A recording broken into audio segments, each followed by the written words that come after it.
पारी के कारण दांत हिलने लगे सभी जी। अब कुछ दांत धीरे धीरे टूटने लगे और बच गए 10-15 दांत वो हिल रहे थे, उसको तोड़वा दिए। ओके। तोड़वा दिए और इसके बाद 10 साल दांत नहीं लगवाए और उसी में हड्डी मसूड़े सब पिचकते चले गए। तो जब आपका नाम हमने सुना तब हम सोचे संभव है लग जाएगा, तो इसलिए यहाँ पर आपसे संपर्क किया और लग भी गया और बहुत खुश हूँ आज। चलिए धन्यवाद। दोस्तों, मैं doctor Ajay Vikram Singh, implant surgeon Agra से। आज हमारे साथ हैं मनराज यादव जी। मनराज जी रहते हैं जौनपुर में, जो कि हमारे यूपी में ही पड़ता है, और इनकी जो समस्या वो बड़ी गंभीर थी। इनकी नज़र में जितनी गंभीर रही हो, क्योंकि कभी कभी हम लोग अपनी जो समस्या, खासकर अगर हम डॉक्टर नहीं है या हैं भी तो उस स्पेशलिटी के नहीं है, तो देखिए हर जानकारी होना बड़ा मुश्किल होता है। तो कभी कभी क्या होता है कि हमारे दांत पारिया से गिरते रहते हैं या हम डेंचर लगा लेते हैं तो मसूड़े हड्डी बहुत पिचक जाते हैं और उसमें किसी भी तरीके से दांत लगाना बहुत ही मुश्किल काम हो जाता है। तो वैसा ही केस इनका था। इस तरीके का जो केस है कि हमारे पास पूरा इंडिया भर से पेशेंट आते हैं, विदेशों से भी आते हैं, लेकिन हम 20-22 साल से इम्प्लांट कर रहे हैं। लेकिन अगर हम जितने पेशेंट हमारे पास आते हैं उनमें से समझ लीजिए 1 या 2% जो केसेज हैं वो इस तरीके की समस्या लेकर के आते हैं। तो ये बहुत ही कॉम्प्लिकेटेड, मतलब कहना चाहिए ये जो है ना कैटेगरी में जो है ये केस इस तरीके के आते हैं। इस केस के बारे में, इनके बारे में बात करेंगे आगे। वीडियो में हमारे साथ बने रहिए। इम्प्लांट की तकनीक क्या है, किस तरीके से फिक्स दांत लगाए जाते हैं, इसमें जो है ना कितना खर्चा आता है, और जो है इस तकनीक में क्या जो इसके द्वारा जो लगाए गए दांत हैं उनका कैसे रख रखाव किया जाता है, क्या कोई स्पेशल मेंटेनेंस की ज़रूरत होती है, सबके बारे में, अपने क्लिनिक के बारे में, प्रैक्टिस के बारे में सब बात करेंगे। मनराज जी के बारे में बात करेंगे। ये अपनी जो है ना सारी की सारी जो कैसे समस्या हुई, कैसे इस तरीके से इतना केस पहुंच गया, तो ये जो है ना फिर हमारा चुनाव इन्होंने क्यों किया, ये सब बातें करेंगे। वीडियो में हमारे साथ आगे बने रहिएगा। सबसे पहले जो है ना मैं चाहूँगा कि आप लोग जो है ना, लाखों लोग रोज़ हमारे वीडियो देखते हैं लेकिन चैनल को सब्सक्राइब काफ़ी कम करते हैं। मैं समझ सकता हूँ, क्योंकि हमारे वीडियो देखने वाले जो है ना एक बहुत ही बड़ी मात्रा में वो लोग हैं जो आप बैठे हैं। तो हम जो इस उम्र के लोग होते हैं तो ये होता है ना कि वो सब्सक्राइब कैसे करना है या बेल आइकन कैसे दबाना है, ये थोड़ा तकनीक में थोड़ा सा ना ढीले होते हैं, क्योंकि देखो हमारे सामने ही आया है मोबाइल बाद में बहुत, तो ये बड़ा मुश्किल होता है। तो मैं बता दूं आपको कि जब भी आप वीडियो देख रहे होते हैं तो उसके ऐसे जो है नाम लिखा होता है, जैसे हाईटेक डेंटल या हमारा नाम लिखा होगा, उस पर जो बटन दबा दिए तो चैनल सब्सक्राइब हो जाता है। सब्सक्राइब होने से क्या होता है कि आपने उसको एक प्रमाणित कर दिया कि भाई ये चैनल बड़ा अच्छा है, इसमें वीडियो अच्छे आते हैं, तो उसमें यूट्यूब जो है ना उनको उन चैनल्स को और आगे बढ़ाता है। तो उससे आपके द्वारा और जो है फैलाव होता है इस तकनीक के बारे में, हमारे बारे में, और किस तरीके से लोगों को क्या सुविधा मिल रही है उसके बारे में। तो ये जो है चैनल को सब्सक्राइब कर ले। दूसरा, नोटिफिकेशन के लिए आप जो है घंटी जैसी होती है उसको दबा दें, तो जो है ना आपके पास जो है ना क्या होगा, बार बार मैसेज आ जाएगा जैसे हमारा वीडियो, तो आपको बार बार सर्च नहीं करना पड़ेगा। देखें डॉक्टर साहब कोई वीडियो आए, जब भी कोई वीडियो आएगा आपके पास उसका जो मैसेज आ जाएगा ऊपर कि डॉक्टर साहब ने ये वीडियो पोस्ट किया है, देख लीजिए। फिर आपकी इच्छा, आप उसको देखना चाहते हैं या नहीं। अगर आपको वीडियो अच्छे लगते हैं तो उनको शेयर करिए लोगों को और उनको लाइक करिए, तो इससे जो है चैनल की ग्रोथ होती है और वीडियो लोग और भी लोग तक पहुंचते हैं। दूसरा जो है, अगर वीडियो जो है ना और भी देखना चाहते हैं, आपको इतना नहीं आता और आप चाहते हैं कि डॉक्टर साहब के और वीडियो देखना चाहते हैं, तो आप YouTube पर जाइए, खोलिए, ऊपर हिंदी में, इंग्लिश में डॉक्टर अजय विक्रम सिंह आगरा लिख दीजिए हमारा नाम, चैनल खुल जाएगा, वीडियो खुल जाएंगे, उनको निरंतर देखते रहिए। आपको करीब 400-500 वीडियो यूट्यूब पर हमारे मिलेंगे। लोग बिहार, बंगाल, उड़ीसा, महाराष्ट्र, गुजरात, सब जगह, अमेरिका, यूरोप, जो जितने अरब कंट्री, सबसे आते हैं अपना जो है इम्प्लांट कराने के लिए, और उनका किस तरीके से क्या ट्रीटमेंट होता है, तो ये जो है ना आपको देख करके अच्छा लगेगा। तो दोस्तों, सबसे पहले बात करते हैं इस विधि की। डेंटल इम्प्लांट ये ऐसी तकनीक है जिसके द्वारा आप 1 दांत, 2 दांत, सारे दांत फिक्स रूप से आप लगवा सकते हैं। आज बहुत आधुनिक दौर में डेंटल इम्प्लांट पहुंच चुका है, उसके बारे में बात करेंगे। डेंटल इम्प्लांट एक स्क्रू जैसी संरचना होती है, जैसे हमारे दांतों की जड़ होती है, इस तरीके से जो है ना हड्डी में मसूड़े को सुन करके लगा दी जाता है और उसके ऊपर दांत के जैसा दिखने वाला दांत, एक दांत, चार दांत या पूरे दांतों का सेट जो है फिक्स कर दिया जाता है, जिससे आप रोजमर्रा का खाना, दाल, रोटी, सब्जी, चपाती, फ्रूट, सलाद जो प्राकृतिक दांत से खाते हैं वो सब कुछ खा सकते हैं। मेंटेनेंस में भी आप इनको सिर्फ ब्रश करना है और जो है खाना चबाना है। कुछ खास मेंटेनेंस इनकी नहीं होती है, कुछ अलग से कुछ मेंटेनेंस होती है। आप लेकिन साफ सफाई का विशेष आपको ध्यान रखना होता है। डेंटल इम्प्लांट जैसे हमने बताया कि आपके जबड़े की हड्डी में लगता है, जहां आपका दांत होता है। जब आपका दांत निकल जाता है तो वो हड्डी पिचक जाती है।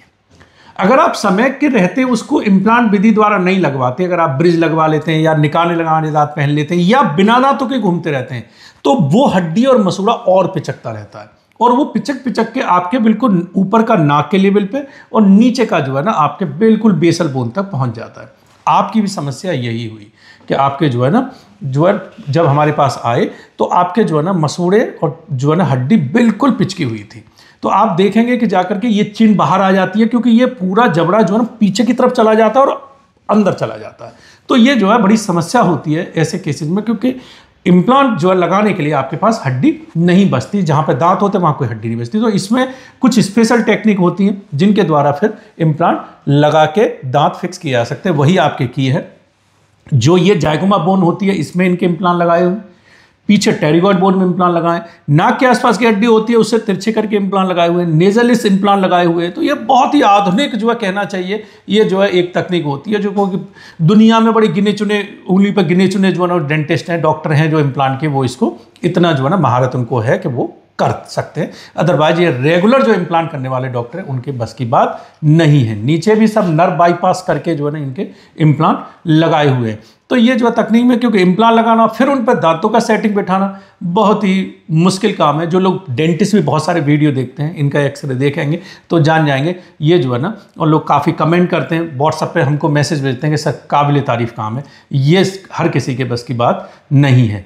तो ये जो है ना कहना चाहिए, लेकिन ईश्वर का आशीर्वाद है, आप लोगों की सेवा कर रहे हैं। अब मनराज जी से पूछेंगे। मनराज जी सबसे पहले ये बताइए मुझे, क्योंकि और दूसरे लोगों को कहना चाहिए ना कि भाई या तो हम अपनी गलतियों से सीखें या दूसरों की गलतियों से सीखें, है ना।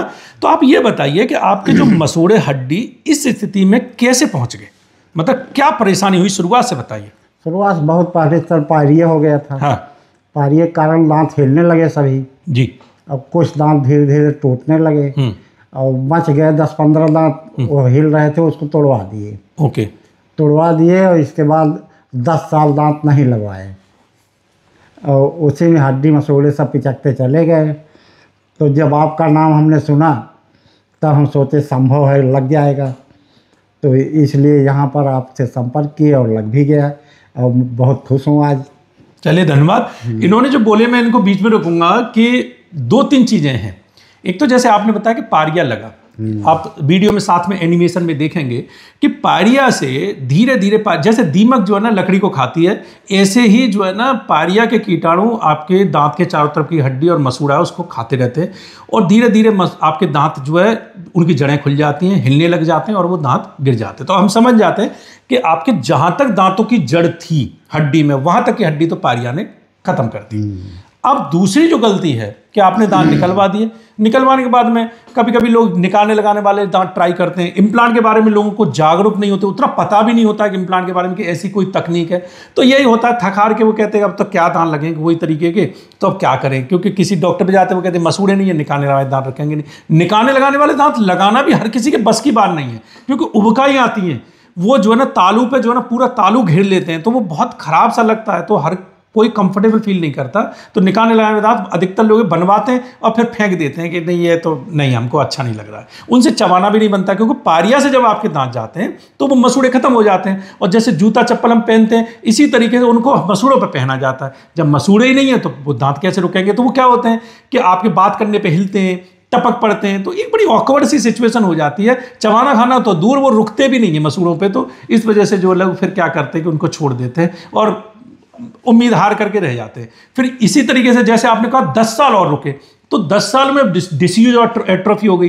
डिस्यूज एट्रोफी को बोलते हैं कि जैसे जिस अंग का हम इस्तेमाल नहीं करते ईश्वर उसको खत्म कर देता है। तो ऐसे हम इस हाथ को अगर हम जो है ना 1 महीने नहीं उठाएंगे तो ये हमसे उठेगा नहीं, क्योंकि उसकी एट्रोफी हो जाएगी मसल्स की। इसी तरीके से हड्डी और मसूड़ा क्योंकि हम इस्तेमाल नहीं कर रहे हैं वो पिचकता जाता है। तो इनके जब हमारे पास आए तो नाक तक पूरी बोन जो है ना बिल्कुल खत्म थी। तो एक बार को तो देख करके हम भी थोड़ा सा लगा कि क्या करें, लेकिन इसको फिर हमने इनसे कहा कि चलो डिले लोड में करते हैं, पहले इम्प्लांट करते हैं, बाद में जो है दाल लगा देंगे। 4 महीने बाद लेके हाथ जोड़ के बैठ गए कि डॉक्टर साहब मैं तो उम्मीद से आया हूँ, तो दाल लगा दो। अब ठीक है, हालांकि थोड़ा सा इन्होंने हमें कॉपरेट किया, बीच बीच में चले गए, थोड़ा मसूड़े हील हो गए, खराब केस था।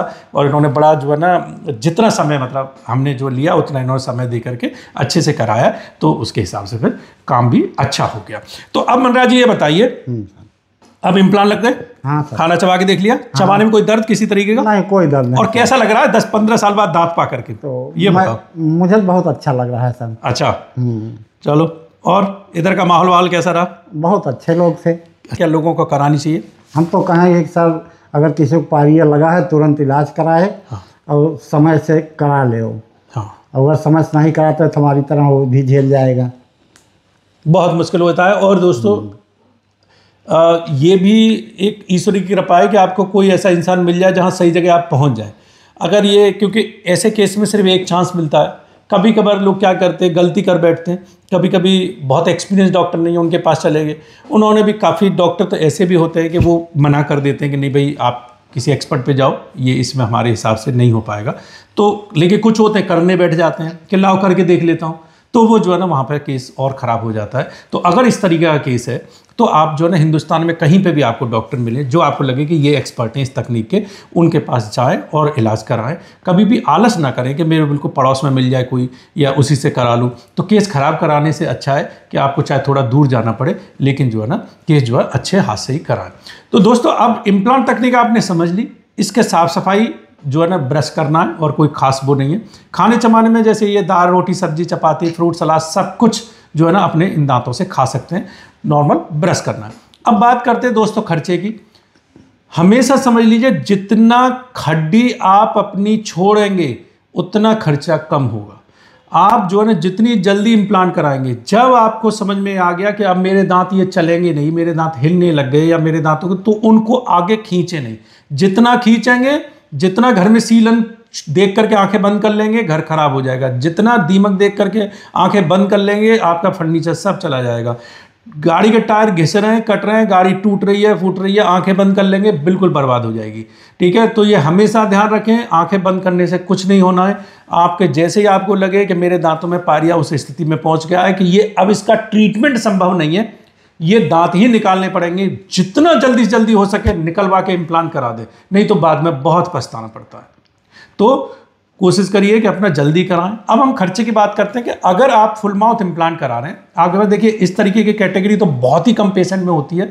ज़्यादातर पेशेंट ऐसे होते हैं जिनमें ठीक ठाक बोन होती है। तो अगर आप जो है ना अगर इम्प्लांट कहीं पे करा रहे हैं हिंदुस्तान भर में, क्योंकि कोई जरूरी नहीं है कि आप सब डेंटिस्ट पास जा जाके पूछें, तो वीडियो के माध्यम से हम ये भी थोड़ा आइडिया दे देते हैं। और ये जो खर्चा है ये चेंज होता रहता है समय के साथ। जैसे हर चीज़ की कॉस्ट जो है ना हमेशा एक नहीं रहती, चेंज होती रहती है, डिपेंड करता है उनकी क्वालिटी, मटेरियल की कॉस्ट पर, आपकी जो है और एक्सपेंसेस पर, सब पे जो है ना निर्भर करता है। तो आज ये 2025 का वीडियो है। तो अगर जो है ना आज जो है ना अगर बात करते हैं खर्चे की, तो आप फुल माउथ अगर इम्प्लांट करा रहे हैं तो आप 5-6 लाख रुपए से लेकर के और जो है ना आप 12-14 लाख रुपए तक के आज के समय में आप जो है ना अपने फिक्स दांत, पूरे दांत अगर ऊपर नीचे बिठा रहे हैं, तो आप जो है ना ऐसे खर्चे में बहुत सारे ऑप्शन आपके बन सकते हैं। क्योंकि आज जो है ना बहुत सारे सिस्टम है, अलग अलग तरीके का कॉम्पोनेंट है, डॉक्टर किस तरीके से कर रहे हैं, आपका केस कैसा है उस पर डिपेंड करता है। डिले लोडिंग में कर रहे हैं, इमीडिएट लोडिंग में कर रहे हैं, तो ये बहुत सारे जो है ना इसमें जो है ना फिगर जो है ना बहुत सारे बनते हैं। तो बेहतर है कि कोई फिक्स कॉस्ट के लिए डॉक्टर से किसी से भी बहस न करें, पहले जाएं अपना चेकअप कराएं, बोन स्कैन जरूर कराएं। कुछ जगहों पे क्या है ना कि सिर्फ एक्सरे किया इम्प्लांट करने बैठ जाते हैं, वो आज के समय में ठीक नहीं है।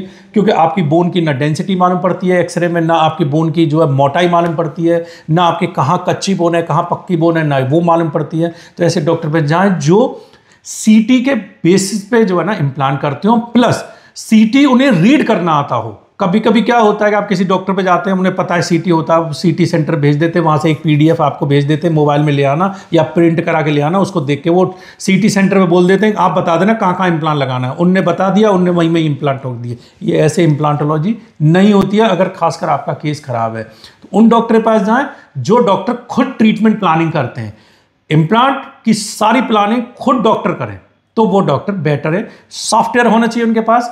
जैसे अगर हमारे पास आप प्रैक्टिस में ये बैठे हुए हैं, हमारे प्रैक्टिस में आते तो पेशेंट एंटर किया तो CBCT, एक्सरे सब कुछ सेंटर पे, तुरंत CT होता है। CT में सारी की सारी प्लानिंग होती है, हम खुद प्लानिंग करते हैं और प्लानिंग करने के बाद में कहाँ कहाँ कच्ची पक्की हड्डी है, किस तरीके से इम्प्लांट लगा सकते हैं, कितने लॉन्ग इम्प्लांट लगा सकते हैं, कहाँ कहाँ हम स्टेबिलिटी दे सकते हैं, एंगेज कर सकते हैं, वो सारी प्लानिंग। क्योंकि इम्प्लांट जो डॉक्टर कर रहा है उसी को प्लानिंग करनी चाहिए। प्लानिंग जो है ना रेडियोलॉजिस्ट जो है ना प्लानिंग करके देते हैं, वो जो है ना एक अलग तरीके से नॉर्मल केस की तरह देते हैं। तो वो जो है ना खराब केसेज में वो जो है संभव नहीं है कि उस तरीके से इम्प्लांट किए जाएं। तो उसमें काफ़ी जो है ना फेलियर के भी चांसेस रहते हैं और बहुत सारा जो है ना कहना चाहिए कि वो एक्यूरेसी से काम भी नहीं हो पाता। और इमीडिएट लोडिंग में तो वो संभव ही नहीं है जिसमें कि आप इम्प्लांट लगा के जल्दी दांत लगा रहे हैं। वो डिले लोडिंग में तो छोटे छोटे इम्प्लांट डाल दिए तो वो हड्डी पकड़ के पक्के हो जाते हैं, तो बाद में आप दांत लगा लीजिए तो एक बार को चल भी जाता है, लेकिन इमीडिएट लोडिंग में नहीं होता।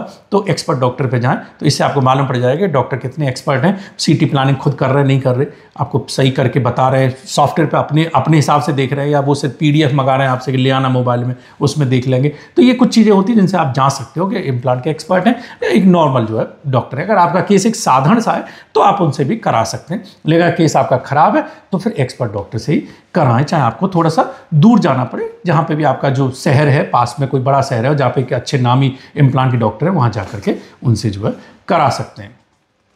तो खर्चे की बात हो गई, ये इस तरीके खर्चा था। अगर आप 1-2 दांत लगवा रहे हैं, 4 दांत लगवा रहे हैं, सेगमेंटल आपका केसेज है, तो वो इम्प्लांट के और कैप के हिसाब से डॉक्टर अपने हिसाब से डिसाइड करते हैं और आपको अलग अलग ऑप्शंस देते हैं। तो वैसे जो है उसका खर्चा एक अलग तरीके से होता है। और जो हमारे छोटे वीडियो हैं जिनमें कि आपके जो है ना जिनके 2, 4, 5 दांत लग रहे हैं उसमें उसको कवर करते हैं और वीडियो देखेंगे तो उसमें खर्चे को लेकर। अगर आपकी हड्डी बनानी पड़ रही है, कभी कभी क्या होता है हड्डी डिफेक्ट है तो उसका खर्चा एक अलग होता है। तो वो बोन ग्राफ्टिंग के वीडियो है हमारे, उनको जो है देख लें, उसमें सब कॉस्ट की जो है ना वो आपकी डिटेल्स दी गई हैं।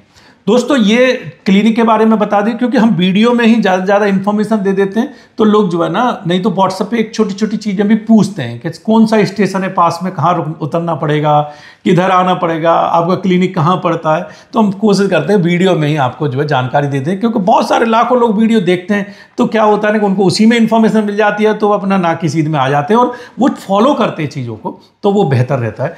तो दोस्तों हर वीडियो पे एक व्हाट्सअप नंबर लिखा होता है, उस पर प्लीज़ कॉल ना करें। उस नंबर पे 150-200 लोग रोज संपर्क करते हैं, सबसे बात करना मुश्किल है और हम सही जवाब भी नहीं दे सकते कि आपका केस देखे बिना। उस पर अपने दांतों की फोटो व्हाट्सएप पे भेज दें और उसी पे सारा जो है अपनी समस्या और क्या चाहते हैं और क्या जानकारी और चाहते हैं, खर्च के बारे में सब कुछ आप उसी पे लिख दें और उसी पे सब आपको जानकारी मिलेगी। ये क्लिनिक आगरा में है, जो यूपी में जहाँ ताजमहल है वही शहर है, क्योंकि काफ़ी लोग साउथ से भी आते हैं और स्टेट से आते हैं, नहीं पता होता। तो जो दिल्ली से के पास में है जो, और जहाँ पे ताजमहल है वहीं पे ये है। ताजमहल से करीब 15-20 मिनट की दूरी पे हमारा जो क्लिनिक है, हार्ट ऑफ द सिटी में। नियरेस्ट जो रेलवे स्टेशन है वो राजा की मंडी स्टेशन है। दूसरा आगरा कैंट बड़ा स्टेशन है, उससे भी आपको 15-20 मिनट लग जाएंगे पहुंचने में। तो बहुत बड़ा शहर नहीं है। अगर आप किसी भी स्टेशन में, 13 से रेलवे स्टेशन है यहाँ पे, मैं बता दूं आपकी जानकारी के लिए, लेकिन जो है ना मुख्य 4-5 स्टेशन है, किसी पे भी उतर जाएंगे तो आप जो है ना पहुंच जाएंगे। एक टूंडला जंक्शन स्टेशन है जो कि आगरा से आउटर में है, वो दिल्ली के लिए सीधी लाइन चली जाती है। तो काफ़ी लोग कंफ्यूज होकर के, बिहार से आने वाले लोग या झारखंड छत्तीसगढ़ से आने वाले, वो दिल्ली चले जाते हैं फिर लौट के आते हैं, कहते जी आगरा तो रुकी नहीं थी। तो आगरा बीच में नहीं पड़ता, आगरा के बगल में आउटर में जो है ना एक टूंडला जंक्शन है, वहाँ उतर जाइए। वहाँ से जो है आपको 40-45 मिनट लगेंगे आगरा पहुँचने में। तो दिल्ली मत जाइए, टूंडला जंक्शन उतर जाइए और अगर उस रेलवे लाइन से आप आ रहे हैं तो जो है ना आप पहुँच जाएंगे। बस स्टैंड या अंतर्राज्यीय बस अड्डा भी यहाँ पे कुछ 15 मिनट की दूरी पर है यहाँ से। तो सब कुछ हार्ट ऑफ द सिटी में है और बाकी रहने खाने की सुविधा सब है। होटल वोटल हाँ, आप बताइए थोड़ा, कैसा किधर धर्मशाला वंशाला सब होटल वोटल के है, कैसा हाँ, क्या है? हाँ, व्यवस्था बहुत बढ़िया है सब। हाँ तो सब है। तो और बाकी आप लोग एक दूसरे को हेल्प करते रहते हैं, जो लोग पहले से इलाज करा रहे होते हैं, दोस्तियाँ भी हो जाती हैं और एक दूसरे को बताते भी रहते हैं। वहाँ खाना मिल जाता है, हाँ, वहाँ खिचड़ी मिल कोई जाती समस्या है नहीं, कोई और जो समस्या है नहीं। वो सब तरीके का जो है हेल्प रहती है। बाकी स्टाफ है, स्टाफ सब हेल्प करता है, कोई किसी तरीके की समस्या नहीं होती। अब मनराज जी बताइए कैसा बाकी एक्सपीरियंस रहा? स्माइल बढ़िया हो गई? हाँ सर, है हो गई सर, चढ़ी बढ़िया हो गई, चवाने खाने का जुगाड़ हो गया बढ़िया? हाँ सर, है सब कुछ हो गया सर। अब ये बताइए हमें क्यों चुना आपने? तो हमने ये चुना इसलिए सर हाँ। कि हमारा केस ये असंभव सा लग रहा था। सही बात है। हम केवल आप ही सोचे कि आप ही कर सकते हैं ऐसा, चलिए, इसलिए किसी और दूसरे को सोचा भी नहीं, आप ही सोचे आप ही किए। ये आप बहुत अच्छी बात है। ये जो हमने वीडियो में पहले भी बताया कि जब आपको लगे कि हाँ हमारा केस खराब है तो ट्राई मत कराइए। ट्राई कराने में क्या होता है ना कि फिर और ख़राब हो जाता है। और कभी कभी कुछ केस ऐसे हमारे पास भी आते हैं, लोग ट्राई करा करा के आते हैं। काफ़ी लोग हैं, गुजरात से आ जाते हैं और भी लोगों से आ जाते हैं, हमें भी फिर उन्हें हार के मना करना पड़ता है। क्योंकि देखिए कोई नहीं चाहता कि जो है ना फेलियर हो, आपका पैसा बर्बाद हो और हमारा नाम खराब हो। तो हमें जहाँ ये पहले से ही लग रहा है कि ये तो केस अब बिल्कुल ही कुछ करने लायक बचा नहीं है, तो उस केस में फिर जो है ना हर डॉक्टर फिर हाथ डालने से डरता है। तो ऐसी समस्या मत खड़ी होने दीजिए। जो गलतियाँ हो गई, लेकिन फिर जब आपको पता है कि आपकी हड्डी बहुत ख़राब है और पारिया से दांत बिल्कुल और हड्डी चली गई है, तो फिर उसको कुछ थोड़े पैसे बचाने के चक्कर में या थोड़ा आलस के चक्कर में कि दूर कौन जाएगा, कभी कभी लोग ख़राब करा लेते केस, वो ना करें। अच्छे डॉक्टर पे जाएं, पूरा टाइम दें, उनसे अच्छे से समझें और फिर जो है ना डिसीजन लेके अच्छा जो है ट्रीटमेंट कराएं। तो दोस्तों हमारे साथ बने रहिए, चैनल को सब्सक्राइब करिए, वीडियोस को लाइक करिए, शेयर करिए और जो है हमारे साथ बने रहिए। मिलते हैं अगले वीडियो में। और मनराज जी का बहुत बहुत धन्यवाद और आपको भी धन्यवाद सर, और संपूर्ण स्टाफ को भी धन्यवाद। चलिए खूब खाते चबाते रहिए और प्रसन्न रहिए। ठीक है सर।